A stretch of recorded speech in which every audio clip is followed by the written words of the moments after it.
Nous demandons à Dieu chaque jour de nous donner beaucoup de sagesse, beaucoup de discernement, afin que nous soyons capables de pouvoir dénoncer les œuvres des ténèbres, afin que nous soyons capables de pouvoir dénoncer les œuvres du diable, afin que nous soyons capables d'élever le nom de Christ, afin que nous soyons capables de pouvoir apporter la vérité à tout un chacun. Que l'Éternel continue de nous aider. Donc Genèse au chapitre 23. On va lire le verset 1 avant. Je vais lire au nom du Seigneur. La vie de Sarah fut de 127 ans. Telles sont les années de la vie de Sarah. Sarah mourut à Kirjath Arba, qui est Hébron, dans le pays de Canaan. Et Abraham vint pour mener deuil sur Sarah et pour la pleurer. Abraham se leva de devant son mort et parla ainsi au fils de Heth. Je suis étranger et habitant parmi vous. Donnez-moi la possession d'un sépulcre chez vous pour enterrer mon mort et l'ôter de devant moi. Les fils de Heth répondirent à Abraham en lui disant: écoute-nous, mon Seigneur, tu es un prince de Dieu au milieu de nous. Enterre ton mort dans celui de nos sépulcres que tu choisiras. Aucun de nous ne te refusera son sépulcre pour enterrer ton mort. Abraham se leva et se prosterna devant le peuple du pays, devant les fils de Heth, et il leur parla ainsi: si vous permettez que j'enterre mon mort et que je l'ôte de devant mes yeux, écoutez-moi et priez pour moi, Ephron, fils de Tsochar, de me céder la caverne de Macpéla qui lui appartient à l'extrémité de son champ, de me la céder contre sa valeur en argent, afin qu'elle me serve de possession sépulcrale au milieu de vous. Ephron était assis parmi les fils de Heth. Et Ephron le Héthien répondit à Abraham en présence des fils de Heth et de tous ceux qui entraient dans la porte de sa ville: non, mon Seigneur, écoute-moi, je te donne le champ et je te donne la caverne qui est. Je te le donne aux yeux des fils de mon peuple, enterre ton mort. Abraham se prosterna devant le peuple du pays, et il parla ainsi à Ephron, en présence du peuple du pays: écoute-moi, je te prie, je donne le prix du champ. Accepte-le de moi, et j'y enterrerai mon mort. Et Ephron répondit à Abraham en lui disant: mon Seigneur, écoute-moi. Donc je reviens au verset 12. Abraham se prosterna devant le peuple du pays, et il parla ainsi à Ephron en présence du peuple du pays: écoute-moi, je te prie, je donne le prix du champ. Accepte-le de moi, je nie et j'y enterrerai mon mort. Et Ephron répondit à Abraham en lui disant: mon Seigneur, écoute-moi, une terre de 400 cycles d'argent, qu'est-ce que cela entre moi et toi? Enterre ton mort.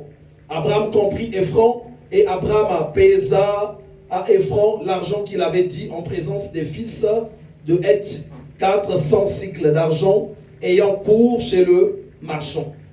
Le champ d'Ephron à Macpéla, vis-à-vis de Mamré, le champ et la caverne qui est, et tous les arbres qui sont dans le champ et dans toutes les limites alentour, devaient ainsi la propriété d'Abraham aux yeux des fils de Heth et de tous ceux qui entraient par la porte de sa ville. Après cela, Abraham enterra Sarah, sa femme, dans la caverne du champ de Macpéla, vis-à-vis de Mamré, qui est Hébron, dans le pays de Canaan. Le champ et la caverne qui est demeurèrent à Abraham comme possession sépulcrale acquise des fils de Heth. Amen. Merci encore à Dieu pour cette parole. Je bénis l'Éternel qui nous conduit et je prie encore que son esprit glorifie le Seigneur. Donc, C'était au temps où Abraham était avancé en âge. Il va perdre sa femme que nous connaissons, qui s'appelait du nom de Sarah. Donc, il va se retrouver en face de son mort. Et il va être question pour lui qu'il trouve un lieu où il devait enterrer sa femme. Abraham était dans une terre étrangère. Il était avec les fils de Heth. Il y avait beaucoup de peuples tout autour. Et rien des terres qui étaient en face de lui ne lui appartenait. Donc il était un étranger. Et il va s'approcher des fils de Heth pour solliciter qu'on lui cède une terre pour pouvoir enterrer sa femme. Le verset 5 va dire ceci. Je commence au verset 4. Je suis étranger et habitant parmi vous. Donnez-moi la possession d'un sépulcre chez vous pour enterrer mon mort et l'ôter de devant moi. Donc il va se rapprocher du peuple, de ceux qui avaient de l'influence, de ceux qui possédaient des terres, pour leur exposer le problème. J'ai un mort au devant de moi, il faut que je l'enterre. Mais je n'ai pas de terre. Voilà pourquoi je viens vers vous, j'ai besoin de vous. Abraham, c'était un serviteur de Dieu, un prophète parmi les premiers qui ont pris la résolution de marcher avec Dieu.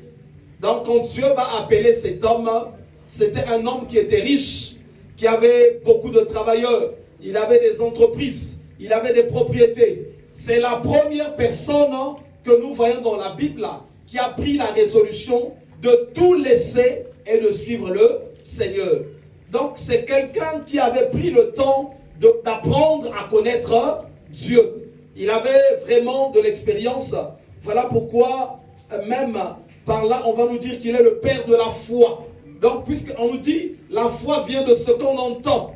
Donc il fut le premier à avoir vraiment entendu la voix de Dieu et comprendre vraiment ce qu'est Dieu et ce qu'est la marche. Et donc quand il va poser son problème, nous voyons au verset 5 ce qu'il va avoir comme réponse. Les fils de Heth répondirent à Abraham en lui disant: écoute-nous mon Seigneur, tu es prince de Dieu au milieu de nous. Donc ils reconnaissent que c'est un enfant de Dieu, que c'est un prince de Dieu. Et quand nous allons parcourir même les Écritures, si on repart en arrière, on va nous montrer qu'Abraham, dans sa marche, était devenu très puissant. L'Éternel l'avait élevé, même il y avait des rois qui cherchaient des alliances avec lui. Donc il reconnaissait Dieu au travers d'Abraham. Et donc ce peuple-là ne vont pas nier cela, ils vont reconnaître que c'est un prince de Dieu. Un prince de Dieu au milieu de nous. Enterre ton mort dans celui de nos sépulcres que tu choisiras. Aucun de nous ne te refusera son sépulcre pour enterrer ton mort. Donc il avait un feu vert. Il pouvait choisir n'importe lequel, l'autorisation lui était donnée. On lui dit: choisis le sépulcre que tu veux et enterre ton mort. Déjà, ils reconnaissent que c'est un loin de Dieu. Ils reconnaissent que c'est un enfant de Dieu. Donc, il avait vraiment les faveurs au milieu d'eux. Et lui qui avait également la connaissance des choses de Dieu. Pour ceux qui étaient là mercredi, j'ai dit: faites beaucoup attention. Dans la parole de Dieu, on nous parle de la parole de Dieu et on nous parle de la vérité. Ce n'est pas la même chose. La parole de Dieu, c'est la parole de Dieu. Mais la vérité, c'est la parole de Dieu dans son application de tout ce que nous faisons au quotidien. C'est là où on nous dit que la vérité vous affranchit. Et cette parole va être adressée à Abraham. Moi, j'aimerais un peu imaginer le chrétien d'aujourd'hui qui va solliciter une faveur. Que non, voilà, j'ai besoin de quelque chose. Et ils disent: mais tu es un prince de Dieu, Dieu est avec toi. On ne peut pas te refuser quelque chose. Prends, vas-y, choisis, sers-toi. Abraham devait assurément se précipiter en disant: ouais, je suis béni, je vais prendre cette chose. C'est comme ça, de fois, peut-être que certaines personnes réagiraient. Je suis béni. On te donne un libre accès où on te dit choisis toi-même. Prends le sépulcre que tu veux. Mais il ne va pas manifester cette attitude. Abraham était rempli de sagesse. On lui dit choisis. Abraham ne va pas s'arrêter là. Abraham se leva, donc je suis au verset 7. Abraham se leva et se prosterna devant le peuple du pays, devant les fils de Heth. Et il leur parla ainsi. Si vous permettez que j'enterre mon mort et que je l'ôte de devant mes yeux, écoutez-moi et priez pour moi, Ephron, fils de Tsochar, de me céder la caverne de Macpéla qui lui appartient à l'extrémité de son champ, de me la céder contre sa valeur en argent, afin qu'elle me serve de possession sépulcrale au milieu de vous. Amen. Amen. C'est Sarah qui était morte. Donc la femme qui a accompagné Abraham.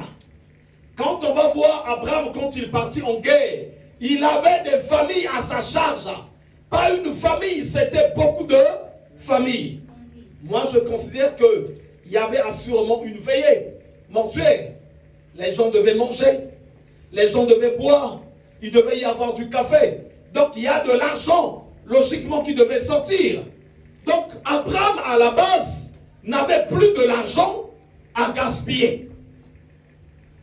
Logiquement, il devait se dire, waouh, c'est une bénédiction. On me donne un champ gratuitement pour enterrer mon épouse, mais que je prenne ce champ directement. Abraham va dire non, il faut que vous m'emmenez vers Ephron et que nous puissions voir la valeur du champ, combien va-t-il revenir. Vous savez, il y a des choses de foi qu'une personne peut faire à la hâte sans en mesurer vraiment les enjeux. Et Abraham là savait qu'il y avait des grands enjeux. C'est une femme qui était en train d'être enterrée. Donc dans un cas comme ça, il y a beaucoup d'enjeux. Il se peut que de fois un jour, il va avoir besoin de déplacer les ossements de sa femme. Il y a aussi l'âme de la femme qui est en jeu. Il y avait beaucoup de choses. Donc il ne prenait pas cette affaire à la légère. Il va solliciter qu'on lui emmène en face du propriétaire du champ dont il avait besoin, afin qu'il puisse connaître la valeur et qu'il le prenne suivant sa valeur. Je vais continuer au verset 10. Ephron était assis parmi les fils de Heth. Et Ephron le Héthien répondit à Abraham en présence des fils de Heth et de tous ceux qui entraient par la porte de sa ville. Non, mon Seigneur, écoute-moi. Je te donne le champ et je te donne la caverne qui y est. Je te les donne aux yeux des fils de mon peuple, enterre ton mort. Donc là, il prend encore des gens à témoin. Non, il y a mon peuple qui est là. Tout le monde est là. Je te le donne. Il faut que tu enterres ton mort. Enterre ton mort. Donc on lui donne. Vas-y, fais-le. Vas-y, fais-le. Et déjà au début, on reconnaît que c'est un prophète de Dieu, que c'est un prince de Dieu. Et 2 fois déjà, il va lui être dit, la caverne t'est donnée gratuitement, vas-y, enterre ton mort. Abraham se prosterna devant le peuple du pays, et il parla ainsi à Ephron, en présence du peuple du pays. Écoute-moi, je te prie, je donne le prix du champ, accepte-le de moi, et j'y enterrerai mon mort. Pourtant, il est éprouvé. Il est éprouvé. Mais c'est normal qu'il reçoive ce champ-là gratuit. Peut-être qu'il y en a qui diront comme ça. Ah ouais, c'est bien, je suis béni. On me l'a donné gratuitement. Mais Abraham est en train de refuser. Il insiste. Il faut que je le prenne à son prix. Et Ephron répondit à Abraham en lui disant, mon Seigneur, écoute-moi. Une terre de 400 cycles d'argent. Qu'est-ce que cela entre moi et toi? Enterre ton mort.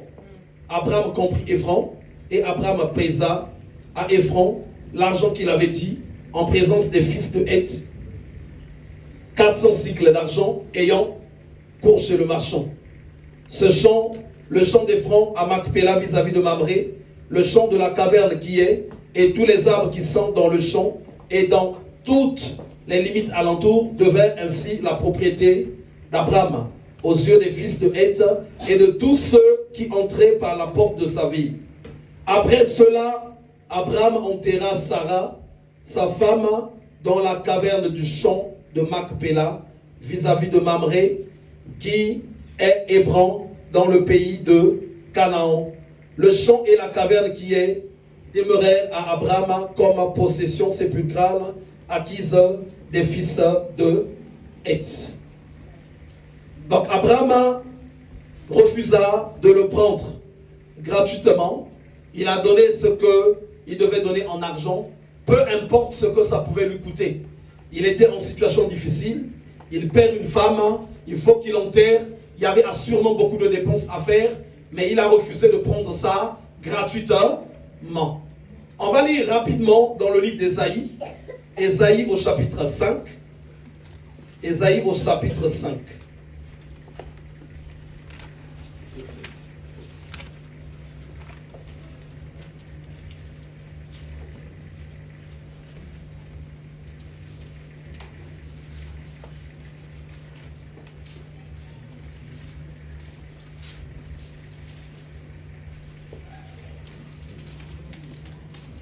Ésaïe au chapitre 5, on va lire le verset 1 à 7. Je veux que tu sois vraiment attentif. Voilà ce que va dire la parole de Dieu, lisons notre Seigneur. Je chanterai à mon bien-aimé le cantique de mon bien-aimé sur sa vigne. Mon bien-aimé avait une vigne sur un coteau fertile. Il en remua le sol, ôta les pierres et y mit un plan délicieux. Il bâtit une tour au milieu d'elle et il y creusa aussi une cuve. Puis il espéra qu'elle produirait de bons raisins, mais elle en a produit de mauvais. Maintenant donc, habitants de Jérusalem et hommes de Juda, soyez juges entre moi et ma vigne. Qu'y avait-il encore à faire à ma vigne que je n'ai pas fait pour elle? Pourquoi, quand j'ai espéré qu'elle produirait de bons raisins, en a-t-elle produit de mauvais? Je vous dirai maintenant ce que je vais faire à ma vigne. J'en arracherai la haie pour qu'elle soit broutée. J'en abattrai la clôture pour qu'elle soit foulée aux pieds. Je la réduirai en friche. Elle ne sera plus taillée ni cultivée. Les ronces et les épines y croîtront. Je la donnerai, et je donnerai mes ordres aux nuées afin qu'elle ne laisse plus tomber la pluie sur elle. La vigne de l'Éternel des armées, c'est la maison d'Israël. Et les hommes de Juda, c'est le plan qu'il chérissait. Il avait espéré de la droiture, et voici du sang versé, de la justice, et voici des cris de détresse. Amen.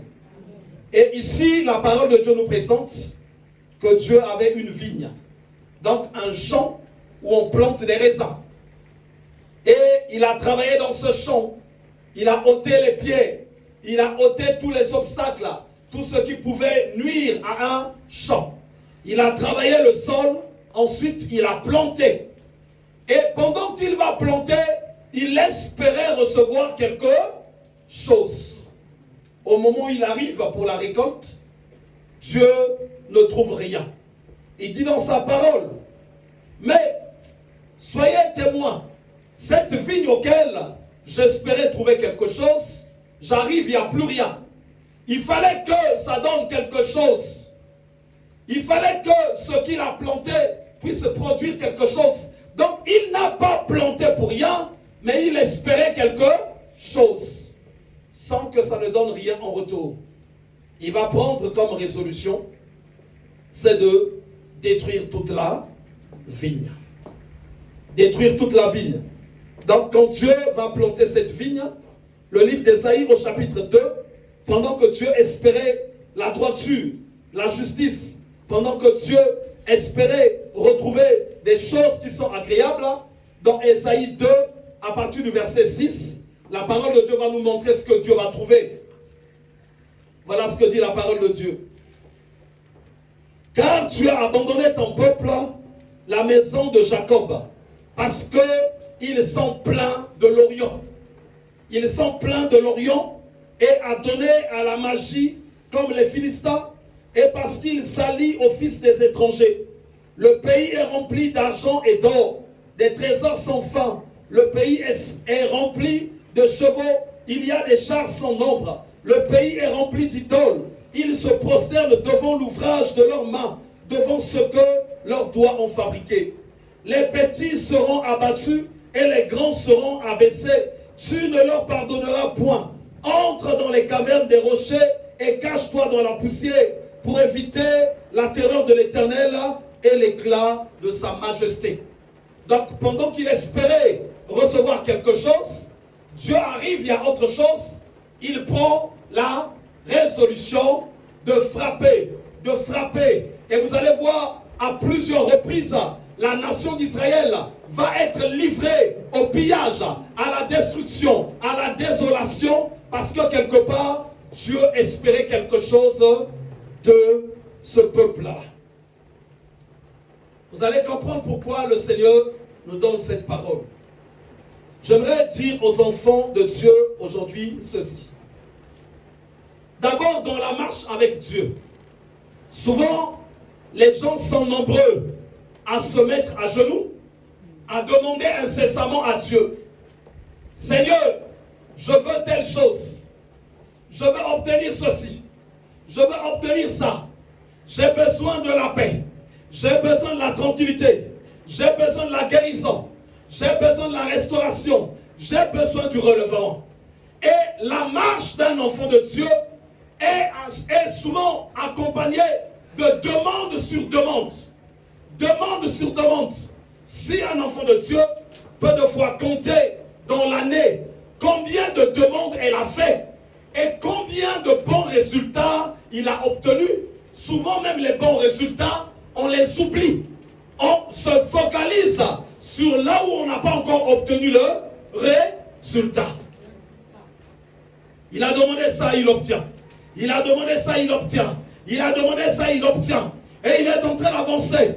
Mais il est très affligé pour ce qu'il n'a pas encore obtenu. Et souvent, le problème qui se pose, c'est lequel? Quand on demande quelque chose à Dieu, cependant, chaque enfant de Dieu oublie également que Dieu espère quelque chose dans la vie de cette personne. Chaque demande, chaque fois que Dieu nous fait du bien, chaque fois que Dieu nous construit, Dieu attend quelque chose de nous. Mais souvent que nous ignorons, souvent que nous n'avons pas envie d'accepter, Dieu attend quelque chose. Dieu espère recevoir quelque chose de notre part. C'est ce qu'il attendait pour les enfants d'Israël. Il dit, j'ai bâti, j'ai fait quelque chose, mais cependant, ce que j'attendais, je ne l'ai pas reçu. Et Dieu va se lever dans sa colère. Il va commencer à frapper le peuple d'Israël. Parce que quand il arrive dans leur cœur, au lieu de trouver la vie de Dieu à l'intérieur, on a lu dans le livre d'Ésaïe 2 que Dieu vient trouver l'Orient. L'Orient, c'est l'image en fait du monde d'aujourd'hui. Là où les gens sont dans la gloire, là où les gens sont dans les ambiances, là où les gens sont dans les fêtes, là où les gens sont dans les sociétés. Si on lit même un passage biblique ici, parmi les choses auxquelles Dieu retire la gloire, pourtant, on va le lire même, on retrouve les fêtes, les ivresses, les joies, ça fait partie. Je vais vous le lire dans la Bible. Ça fait partie. Mais pourtant, on va le lire, vous allez voir dans les Écritures. Mais pourtant, aujourd'hui, c'est même dans le désert, pour vous, juste pour vous rappeler, que nous dit la parole de Dieu, le peuple s'assit pour manger et boire et se divertir. Donc ils ont ramené l'ambiance, ils ont ramené la fête. Dieu a dit, tiens, où est-ce qu'ils ont pris ces habitudes-là? Je les ai sortis de l'Égypte. Moi j'attends d'eux un peuple digne. J'attends d'eux un peuple droit. Voilà qu'ils vont prendre les choses de l'Égypte ils vont les associer à la marche. Dieu dit, je vais faire périr ce peuple dans le désert. Dans le livre d'Ésaïe encore, il va dire ceci. On va lire rapidement Ésaïe 5, où on était. Vous allez voir. Voilà pourquoi, si tu es enfant de Dieu, il y a des choses auxquelles de fois que tu dois éviter. Voilà ce que dit la parole de Dieu. Ésaïe au chapitre 5, à partir du verset 11. Malheur à ceux qui de bon matin courent après les boissons enivrantes et qui, bien avant, dans la nuit, sont échauffés par le vent. La harpe et le luth, le tambourin, vous connaissez, non? Là, quand on nous parle de ça, la musique, le ndombolo, voilà. La harpe et le luth, le tambourin, la flûte et le vin animent leur festin. Animent leur festin. Vous voyez bien? C'est ça qui anime leur fête. C'est ça qui anime leur fête. Il dit, la harpe et le luth, le tambourin, la flûte et le vin animent leur festin. Mais ils ne prennent point garde à l'œuvre de l'Éternel. Et ils ne voient point le travail de ses mains. Regardez maintenant la conclusion qui va venir après. C'est pourquoi mon peuple sera soudain emmené captif. Est-ce que vous voyez? On nous dit, c'est pourquoi mon peuple sera soudain. Donc la captivité viendra brusquement. C'était calme, c'était tranquille. Le feu s'allume dans le couple, le feu s'allume dans la famille, la pression s'allume, les problèmes commencent à germer. Voilà pourquoi on nous dit, soudain. C'est pourquoi mon peuple sera soudain emmené captif. Le diable rentre pendant que les gens sont dans l'ambiance, pendant que les gens sont dans cette veille, et il commence à emmener les gens dans la captivité. Sa noblesse mourra de faim, et sa multitude sera desséchée par la soif. Pourquoi? Parce que ce mode de vie est un mode de vie qui ouvre les portes à l'ennemi et qui n'est pas agréable à Dieu. Et donc quand Dieu fait quelque chose pour une personne, il attend en retour.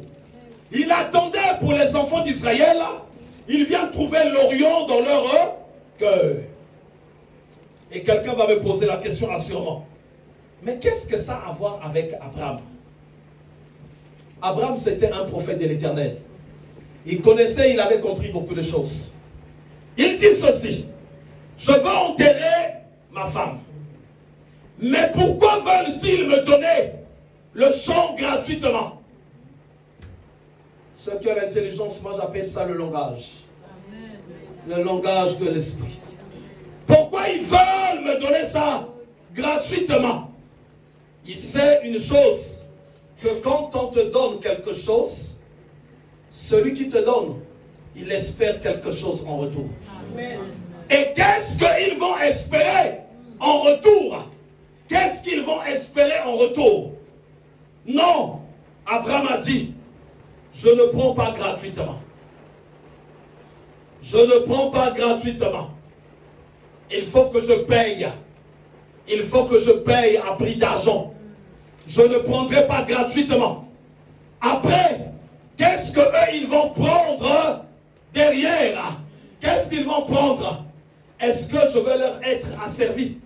Est-ce que je vais être comme ceci? Est-ce que, quelle autorité vont-ils avoir sur ma mort? Et aujourd'hui, l'Esprit de Dieu m'emmène à m'adresser à quelqu'un en ce lieu. Vous savez, chaque chose auquel nous sommes soumis, chaque chose qui prend soin de nous, j'enlève le côté de Dieu. Chaque chose attend quelque chose en retour. Il y a des gens qui sont nourris par le péché. Tu es nourri par le péché. Le péché s'occupe de toi. Vous savez, le péché peut te donner des hommes. Le péché peut te donner des femmes. Le péché peut te donner le travail. Le péché peut te donner beaucoup de choses. Le péché peut te bâtir même une maison. Mais il aura envie d'obtenir quelque chose. Quand le péché t'a donné quelque chose, il va espérer avoir des choses qui vont le nourrir, des choses qui vont le réjouir. Il y a des esprits. Cet esprit-là marche avec toi. Il t'aide dans ta vie. Tu as des fois un esprit là où facilement je trouve des portes qui s'ouvrent dans ta vie. Il y a des portes qui s'ouvrent. Et pendant que ces portes-là s'ouvrent de fois d'une manière bizarre, d'une manière compliquée, tout ce que tu vas obtenir par ces pouvoirs-là, par ces mystiques-là, à la fin, ils attendront quelque chose. Ils auront envie de récupérer quelque chose auprès de toi. Quelque chose. Il y a même quelqu'un qui avait dit, prêt pour le grand rendez-vous, du donner et du recevoir. Dieu attend quelque chose. Mais ici, le problème, ce n'est pas seulement Dieu. J'ai voulu juste pour vous montrer par là que c'est un principe en fait spirituel. Il y a d'autres personnes. Dieu te fait grâce. Tu as aujourd'hui des enfants.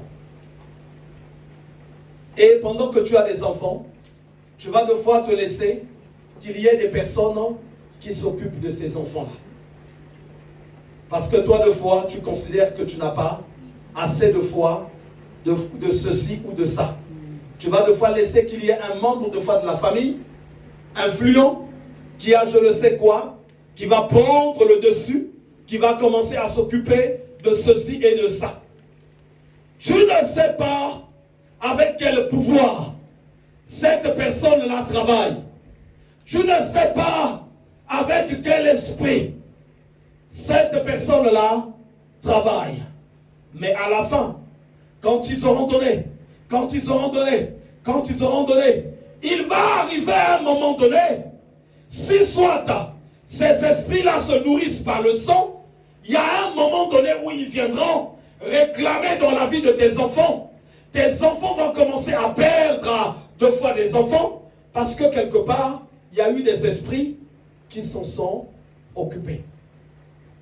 Et dans la vie, voilà pourquoi, si on lit le livre de Romains, Romains au chapitre 13, le verset 7 à 8, voilà ce que va dire la parole de Dieu. Ne soyez redevables de rien à quelqu'un. Ne soyez redevables de rien à quelqu'un. Vous savez, même nos sœurs, c'est beaucoup, ça se passe beaucoup à Londres. Ici, à un moment donné, ça s'est coupé. Il y a eu beaucoup de mamans qui étaient beaucoup accrochées même à ce qu'on appelait les allocations de femmes seules. Beaucoup de mamans qui étaient accrochées à ça. Mais tu n'es pas une femme seule. Tu as quelqu'un. Tu as deux fois un conjoint. Tu as un copain. Tu as un mari. Mais tu tombes dans ce piège-là. Tu tombes dans ce piège. La personne qui bénéficie de ce genre de choses, sans qu'il ait quelqu'un, cette personne-là, devant Dieu, n'est pas condamnable. Parce que Dieu voit bien que c'est une personne qui est seule. Mais pendant que tu as quelqu'un, tu prends quelque chose. Mais derrière l'État, il y a des esprits. Il y a des esprits. Il y a des pouvoirs. Tu vas commencer à prendre gratuitement. Tu vas commencer à prendre gratuitement. Tu vas commencer à prendre gratuitement. Mais Abraham refusa. Ils ont bien dit c'est un prince. Mais il a refusé, non. Je ne vais pas prendre gratuitement. Parce qu'il y a des moments, il faut mourir de faim. Il y a des moments, il faut souffrir avec ses enfants. Il y a des moments, il faut passer par le chemin de la difficulté. Il y a des moments, il faut passer par des voies épineuses pour arriver là où il y a la gloire. Il y a des moments, il faut passer par là où il y a la difficulté pour pouvoir vivre à l'avenir tranquillement et paisiblement. Il y a des moments, il faut passer sur le chemin des pleurs pour que tes enfants rigolent un jour. Mais tu peux de fois avoir une vie de l'opulence aujourd'hui, mais qui fera pleurer un jour tes enfants. Il y a des gens où il y a des esprits, où il y a des pouvoirs. Quand tu manges, ils vont te le faire payer un jour. Ils vont te le faire payer un jour. Et aujourd'hui, beaucoup de personnes souffrent parce que nombreux sont ceux qui sont passés par ces chemins-là. Nombreux de fois de nos sœurs vivent également beaucoup de la guerre des maris de nuit. Mais parce que de fois, tu as simplement pris de l'argent à quelqu'un, que tu as voulu faire baisser cette illusion, que voilà, tu l'aimes, vous allez être ensemble. Et tu as pris l'argent gratuitement. L'argent qu'Abraham avait refusé gratuitement. Toi, tu prends cet argent-là gratuitement. Mais tu ne sais pas qu'est-ce que cette personne-là prend derrière. Qu'est-ce qu'il va te prendre? Tu ne sais pas. Ça se passait à Château-Rouge. Il y avait un groupe de mamans qui étaient dans le vol, qui partaient voler du whisky dans ces magasins-là. C'est les femmes qui avaient des voitures de location. Donc quand elles rentraient dans ces magasins, elles embattaient beaucoup de whisky. Elles sortaient. Elles sortaient. Elles sortaient. Elles sortaient. Elles le faisaient. Elles le faisaient. Elles le faisaient. Et ils ont construit des maisons. Ils ont acheté des parcelles en Afrique. Ils ont fait beaucoup de choses. Et une fois, quand cette dame est rentrée dans le magasin, pendant qu'elle entre dans le magasin, elle veut sortir, le monsieur l'attrape, le Pakistanais. Il dit, madame, bonjour, ça va? Oui, ça va. Et puis la dame était suivie, lui dit que non, non, non, mais on vous connaît. Hein. On sait que ça fait longtemps que vous venez prendre. Mais là aussi, vous avez pris. Elle commençait à trembler. Puisque c'est elle qui m'a appelé la police. Je lui ai dit, non, on ne va pas appeler la police. Venez juste. Ils l'ont tiré vers la vidéo. Ils lui ont montré le nombre de fois qu'elle est venue voler des gens. Il n'y a aucune fois que vous avez volé, madame, sans qu'on ne vous ait vu. Mais j'aimerais vous parler de votre famille. Est-ce que vous connaissez un tel? Votre frère, qui était décédé en telle année. Il travaille pour nous. Est-ce que vous connaissez un tel qui est décédé dans votre famille? Il travaille pour nous. Est-ce que vous connaissez? Donc ce monsieur, qui sont pour certains du Pakistan, d'autres pour l'Inde, lui ont cité sa famille et lui montré tous les décès qu'ils ont déjà eu. Et il lui dit, sans oublier pour tes collègues qui travaillent avec toi, nous on gagne plus. Vous venez voler du whisky, mais nous on gagne plus. Nous, nos maisons vont encore avancer. Mais aujourd'hui, on voulait juste te faire cette faveur de te parler. Mais ce que tu as volé là, aujourd'hui même, c'est peu. Rentre, prends encore et puis tu sors. Nous, on ne va pas s'occuper de toi. Nous, on va continuer de vendre. Et la dame s'est mise à pleurer. Elle pleurait. Ils lui ont dit, mais nous, on ne peut rien. On a pris. Et on va continuer encore de prendre dans ta famille. Il y a des choses qui maudissent les vies des gens. Il y a des choses qui détruisent les vies des gens. Parce que souvent, de fois, la personne peut dire que waouh, j'ai pu faire quelque chose, j'ai pu avoir ceci, personne ne me voit. Mais les dimensions invisibles, spirituelles, fonctionnent autrement. Ça opère par rapport à ton ignorance. Ton ignorance peut les rendre forts. Ton ignorance peut les donner encore plus. Ton ignorance à toi.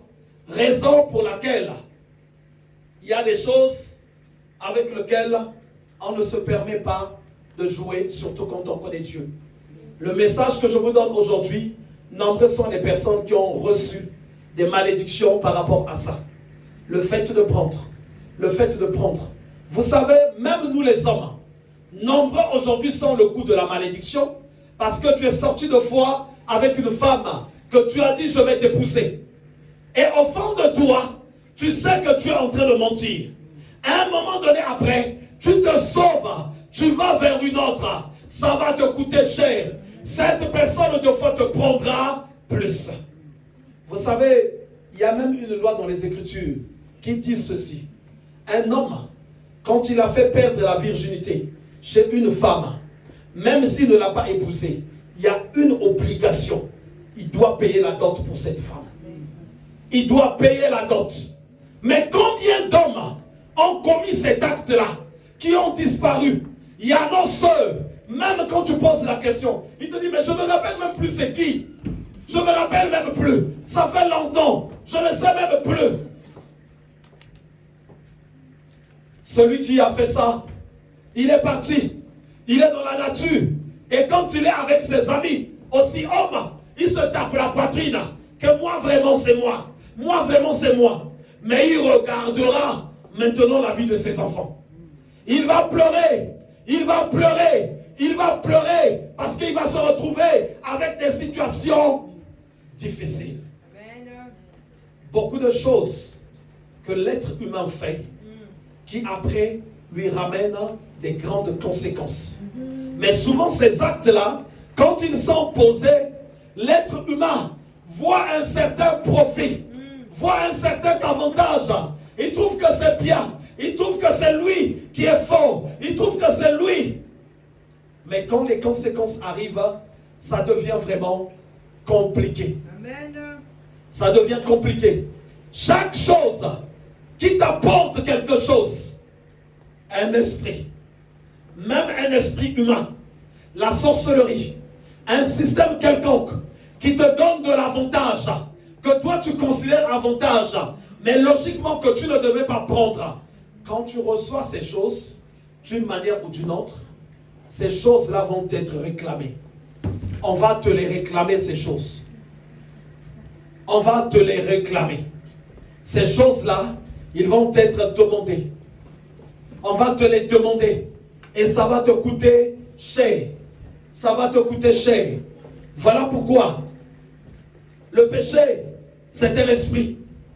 Le péché, si vous voyez le livre de Romains, on te montre que le péché a une vie.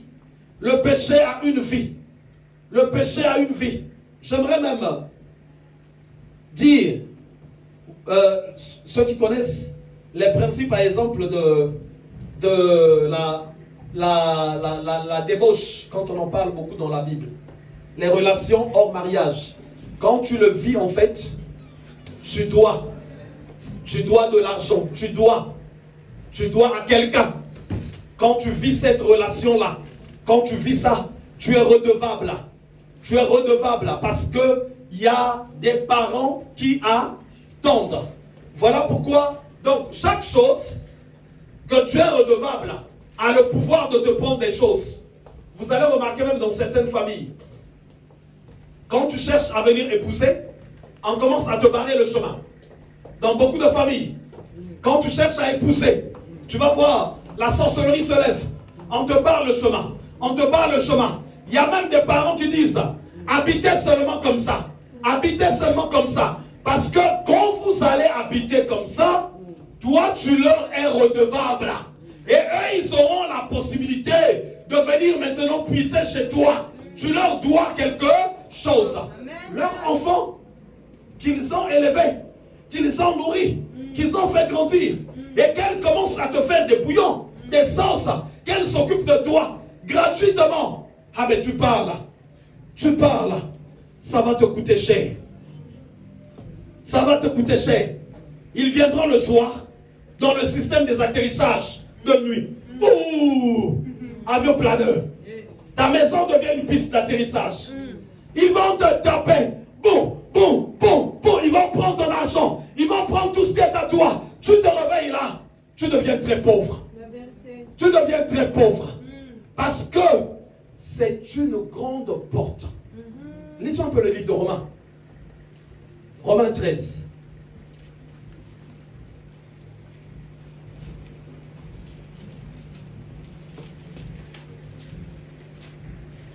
Romains 13. On va commencer au verset 7.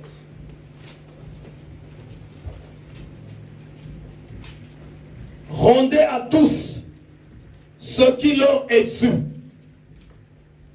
L'impôt à qui vous devez l'impôt. Ici, on nous parle d'abord des impôts. Il y a des enfants souvent de Dieu. Ah, c'est un enfant de Dieu. Au nom de Jésus, ils vont venir me faire. Là, vous voyez, on dit bien. l'impôt, à qui vous devez l'impôt. Parce que derrière l'État, il y a des esprits. Vous savez, les esprits de l'État, quand tu te lèves contre une personne, ils peuvent te mettre en morceaux, en miettes. Vous voyez, il y a des gens qui sont venus dans ces pays-ci. Normal, hein? Mais quand tu les vois, va voir vers Château-Rouge, il y a un parc là. Quelque part entre Château-Rouge et Gare du Nord, là où tu vois les cabossés.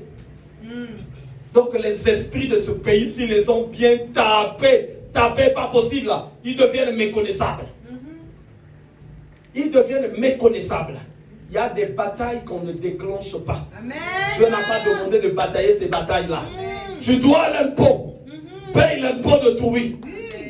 Ne dis pas quand les gens d'impôt vont commencer à venir. Le feu, le feu, le feu. Vous ne verrez pas. Les sorciers sont venus. Non. Dieu va toujours t'attendre. Quand tu vas revenir dans l'esprit normal, tu viens chez Dieu. Dieu te dit, va payer ton impôt. Quand ils viennent là, pour faire des saisies, toi tu montes encore. Le feu, vous ne m'aurez pas. Tu m'appelles là, pasteur, il faut que tu m'accompagnes dans les prières. Tu reviens chez Dieu là, Dieu te dit, va payer les impôts de ton vie. Il n'y aura que ça. Il n'y aura que ça. L'impôt, à qui vous devez l'impôt? Pourquoi l'impôt? Mais vous savez, l'État a mis des choses. Si tu ne veux pas avoir pour toi là où tu veux vivre tranquille, si tu vas acheter des fois un produit qui te coûte 80 €, sache que le produit là ne coûte qu'en vrai 60 €. Chaque chose que tu payes, l'État doit prendre sa TVA. Amen. Que tu le veuilles ou non. Et le magasin aussi qui t'a vendu, la TVA là, s'il a envie d'aller en prison, c'est la chose avec laquelle l'État ne joue pas. Va faire gestion, tu vas bien comprendre ça. Chaque mois, donc l'État surveille ceux qui payent ça par mois ou bien par trimestre. Donc il attend, envoyer-lui sa TVA. C'est pas pour rien que dans les magasins, quand tu achètes, c'est relié à la banque, c'est relié à l'État. Directement, ils savent ce qu'on a acheté dans le magasin. Vous partez de fois acheter dans des endroits, par exemple les entrepôts d'Aubervilliers. Là où tu remarques qu'il y a en fait même pas presque un truc électronique qui contrôle que tu as acheté, mais ils te font payer la TVA. Tu vas te poser la question, mais qu'est-ce qu'ils font avec la TVA? Non, à la douane, ils savent combien de marchandises sont rentrées dans ce magasin-là. Il y aura une période où la douane va venir surveiller. S'il y en a qui manquent, ça veut dire qu'il a vendu, il doit donner la TVA d'autrui. Et il y a des choses qu'on n'a pas le droit de bouffer. Amen. Si tu bouffes ça, ça va te coûter cher. Amen. Je vais continuer. Le tribut à qui vous devez le tribut, la crainte à qui vous devez la crainte, l'honneur à qui vous devez l'honneur. Ne devez rien à personne. Ne devez rien. Vous voyez ce que dit la parole de Dieu? Ne devez rien à personne. Amen. Parce que ça ferme les portes. Ça ferme les portes. Ça ferme les portes. Il y a des choses qui détruisent les vies des gens. Amen. On ne doit pas souvent aimer vivre comme ça légèrement, gratuitement. Où que tu sois, ne prends pas souvent les choses des gens. Amen. Je vais t'offrir un café. Je vais t'offrir ceci. Nous, surtout la culture africaine, on aime même les cadeaux. Ah, tu ne m'as pas mis un cadeau. Ah, toi tu ne partages pas. Mais pourquoi il va te partager? En quoi il va te partager? Non. Ça donne la sorcellerie. Amen. Ça détruit les vies des gens. Amen. Vous savez, même pour 20 centimes, une personne peut devenir ton mari de nuit. Même pour 20 centimes. Voilà pourquoi dans la culture occidentale, tu lui as acheté un café. Il t'a dit, je vais te le rendre demain. Demain là, tu vas le voir, il va se présenter encore. Il te donne ça. Même quand tu essaies de dire non, il va te laisser ça. Prends ça et là. Parce qu'il ne veut pas que tu lui suives le soir. Ce n'était qu'un café. Après, ça va devenir des choses du soir. Oh mon café, donne-moi mon café, donne-moi mon café. Du café, tu commences maintenant à chercher des morceaux de chair humaine. Pourtant, ce n'était que le café. Amen. Donc, il va te fermer la porte. Il y a des choses avec lesquelles on ne joue pas. Vous savez, notre culture, souvent africaine, est basée sur le désordre. On t'a commandé quelque part. Même la monnaie qui reste là, tu viens mettre dans ta poche. Même cette monnaie-là, on peut te bouffer des enfants. Rien que par rapport à ça, on peut te prendre des enfants. Il y a des choses qu'il faut éviter. Et c'est pour ça qu'Abraham avait refusé qu'on lui donne un champ gratuitement pour enterrer sa femme. Non, il y a des choses qu'on ne doit pas accepter. Quelqu'un qui arrive. Ah, voilà, tu es belle, hein? Il t'emmène une enveloppe. Oh, parce qu'il est en train de te faire la cour, il t'emmène l'enveloppe. Toi aussi tu acceptes. Mais réfléchis bien, tu n'as fait aucun travail. Réfléchis bien. Est-ce qu'il a une machine qui fabrique de l'argent? Non. Mais il t'amène ça. Pose-lui la question. Mais c'est pourquoi? Et moi je n'ai rien fait. Je ne t'ai pas demandé de l'argent. Garde ton argent. Garde ton argent. Surtout pour nos sœurs. En Afrique, on a pris la culture où la femme ne dépend que de l'homme. Mais c'est une malédiction. Hein? Quand vous lisez dans les Écritures, le livre de Genèse, c'est quand la condamnation est arrivée, qu'on a dit que les désirs de la femme se tourneront vers l'homme. On est dans des systèmes là où l'homme peut acheter une voiture, toi tu peux acheter une voiture. Il peut payer le loyer, toi tu peux payer le loyer. Mais toi toujours les hommes, ah, lui vraiment, il a le mabok, ma carte, il ne donne pas. Lui il a le flambeau, lui il a comme ceci. Non, ça peut te tuer. Ça peut te tuer. C'est pas comme ça que avance un enfant de Dieu. C'est pas comme ça qu'avance un enfant de Dieu. Ça peut te faire du mal. Vous savez, surtout actuellement, au fur et à mesure que le satanisme avance, une enveloppe peut te prendre des enfants. Il faut dans la vie apprendre à être réglo. Les hommes, deux fois tu te dis, ah ben c'est une fille, ah oui c'est une belle fille, oui je vais juste en profiter, aller un peu là-bas, juste aller tester, ça va te coûter cher. Il y a des filles, tu veux juste passer, mais c'est là-bas que tu vas rester. Ou c'est là-bas que tu vas laisser tout ce qui est de toi. Ta richesse, ta ceci, ta machin, tu vas devenir un grand mendiant. Parce que toi tu te disais que tu peux aller de fille en fille. Il y a aussi des femmes. Toi tu dis non, non, en tout cas, oh, moi je joue seulement avec lui. Moi je vais aller où avec lui? Ce vilain là, je vais aller où avec lui? C'est un vilain. Laisse son argent. Laisse son argent. Ça va te coûter cher. Ça peut te prendre une bonne partie de ta vie. Ça peut te prendre. Même quand tu as tes enfants. Ne laisse pas le temps à n'importe qui de s'occuper de tes enfants. C'est pas bon. C'est pas bon. Sinon, Dieu pouvait faire qu'un enfant naisse aussi avec tout le monde. Bon, c'est l'enfant, ça c'est ses mamans ou c'est ses papas. Oh, il a 15 pères. Oh, il a 18 mamans. Comment ça? Amen. C'est Dieu qui a fait ça. Dieu ne permet pas ça. Il y a des limites que Dieu a établies. Même deux fois les parents, dès qu'on fait ceci, les enfants vacances, tu vois, ils sont partis. Les enfants là-bas, tu vois, ils sont partis. Non. Dans les maisons de vacances là, beaucoup d'enfants reçoivent beaucoup de mauvaises habitudes, beaucoup de démons, beaucoup de malédictions, beaucoup de condamnations. Ils te ramènent ça à la maison et c'est les problèmes maintenant qui vont commencer. Donc chaque chose qui s'occupe de toi, qui t'apporte du bien, a tendance à te récupérer quelque chose. Ça a tendance. Le péché, on nous dit bien, le salaire du péché. Ça veut dire que quand tu marches avec lui, il y a un moment donné, il y a un salaire qui te donne. Il te reprend quelque chose, ta vie. Il y a des gens, dans le couple, ça ne marche pas. Ils ne font que se chamailler. Ils ne font que se battre. Mais déjà, il faut se voir déjà. Comment ils se sont connus? Comment ils se sont connus? Comment ils se sont connus?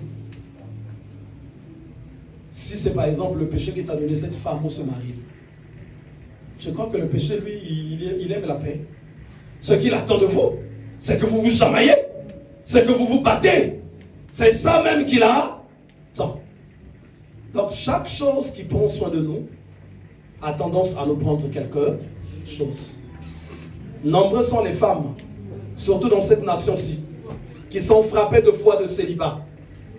De célibat. Parce que de fois, ces femmes-là ont trop de fois mangé les femmes seules. Mais tu dis aux femmes seules. Donc tu te le déclares. Or, si tu confesses de ta bouche et crois dans ton cœur. Ce que tu confesses là, ça va se concrétiser. Ça va se réaliser. Va à Londres, tu vas retrouver des femmes, évangélistes, prophétesses, pasteurs, surtout là-bas quand la femme est seule. On lui donne un pavillon, on lui donne ceci, on lui donne ceci. Dès que les assistances arrivent, papa, cache-toi sous le lit, cache-toi sous le lit. Et le papa Yaban, le monsieur, il est obligé de se cacher sous le lit. Mais quand tu fais ça, il y a des esprits et des puissances que tu attires vers toi. Tu as bien quelque chose, mais comment tu as reçu ça? Et qu'est-ce que ça a tendance à te prendre? C'est là où Abraham avait refusé. A dit non. Je vais... Regardez, je vais vous dire un truc.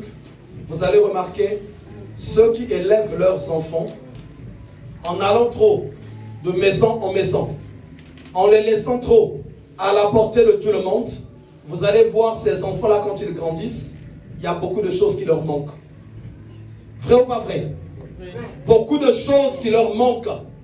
Parce que dans ces maisons-là, il y a des choses chaque fois que l'ennemi va récupérer. Il y a d'autres personnes qui aujourd'hui connaissent des grandes difficultés parce que des fois, il y a quelqu'un qui doit acheter telle chose pendant qu'il grandissait. Et cette chose-là le réclame. Il y a telle chose. Et nous, dans notre culture, souvent chez nous, non, mais il n'y a pas de problème. Le petit frère de papa, c'est papa, un tel, c'est un tel, maman, c'est maman, oui, c'est bon.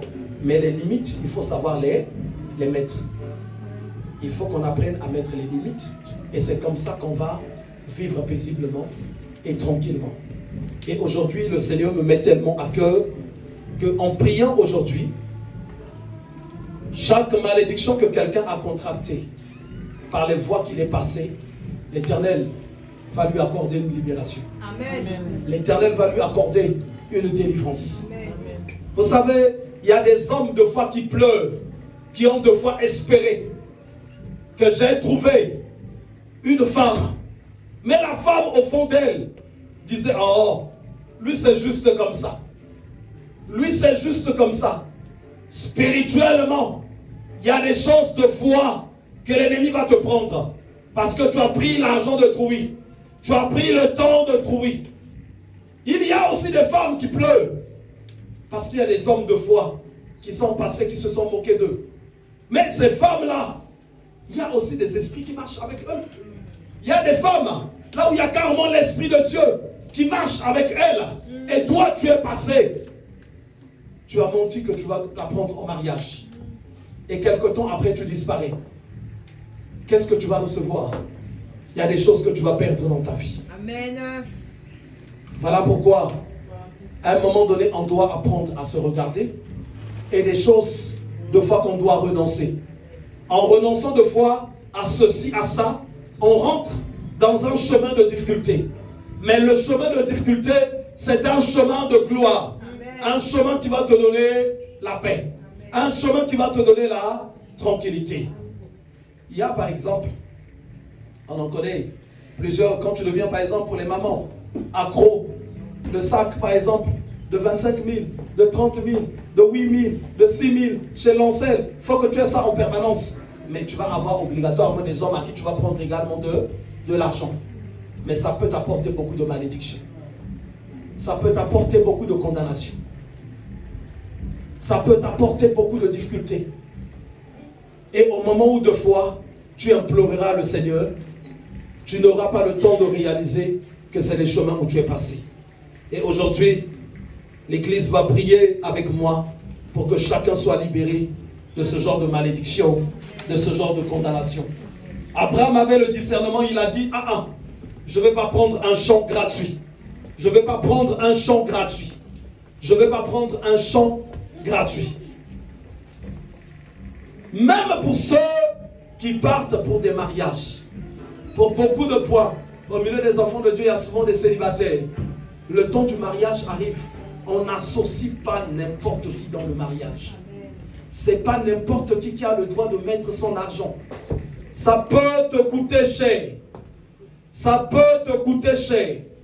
Il y a des gens aujourd'hui qui manquent même de paix de foi parce que quand ils voyageaient, un tel avait mis un peu d'argent dans son billet, un tel avait mis tant, un tel avait mis tant. Il y a un temps où ils vont attendre en retour des choses.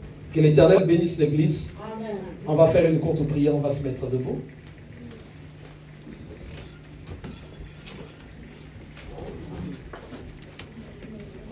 Tu vas prier avec moi. Au nom de Jésus, je renonce à toutes les actions qui me rendent redevable du péché, qui me rendent redevable des hommes qui me rendent redevable des sorciers qui me rendent redevable du système des ténèbres qui me rendent redevable de l'État. Je refuse, comme le déclare la parole de Dieu, ne soyez point redevable de quelque chose à quelqu'un. Moi aussi, je refuse d'être redevable. Si je l'ai fait dans le passé, j'implore la miséricorde de Dieu. Aujourd'hui, j'ai pris conscience. Je ne serai plus redevable. Je renonce à ça.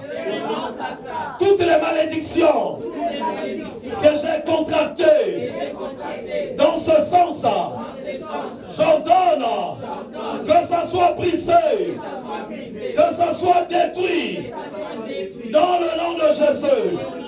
J'invoque le feu dans mon âme, dans mon esprit, dans mon corps, afin que les chaînes, les liens de la malédiction, de la mort, de l'enfer soient brisés, soient brisés, soient brisés au nom de Jésus.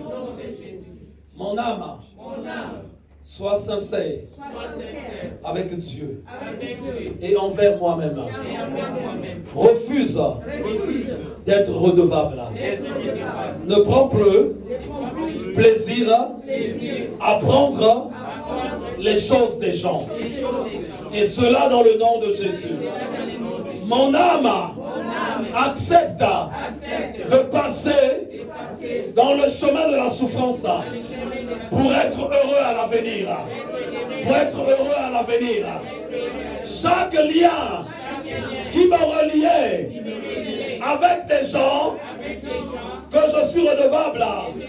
Aujourd'hui, Seigneur, je demande que ces liens-là soient brisés dans le nom de Jésus. Dans mon cœur, je prends la ferme résolution de renoncer à ces pratiques dans le nom de Jésus. Nous disons tous Amen. Donc l'Église va avancer et je vais prier pour l'Église. Et donc celui qui a quelque chose à réparer, il faut y penser. Ne soyons point redevables de quelque chose à quelqu'un. Réparons, arrangeons. C'est comme ça que le nom du Seigneur sera élevé. Il y a des malédictions que les gens contractent à partir de ces actes-là.